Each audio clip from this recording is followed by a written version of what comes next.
آچش تمام تخته سیدا هزانده هر ماه مزد کار تو تنها از آن من در خانه انتظار نشستن از آن من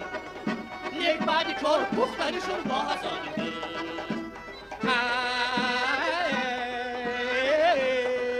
آن سایه های پارم و سلکین هزانی من کیفی صفای چیدن تلا هزانده آن سایه های پارم سلکین هزانی من کیفی صفای چیدن تلا هزانده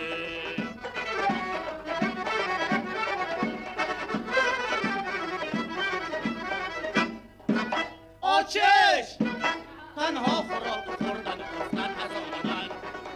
در پهتزار راحت فردا از آن تو خرچی پلو دویدن بازار از آن من پول یافتن برای مداوا از آن تو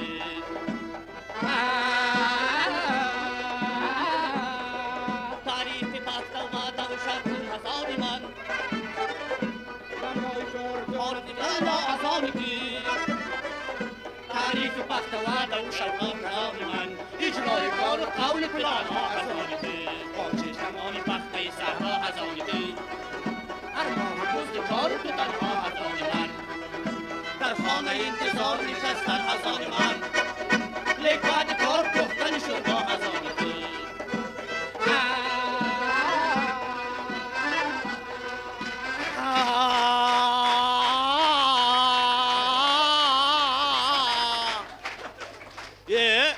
آچه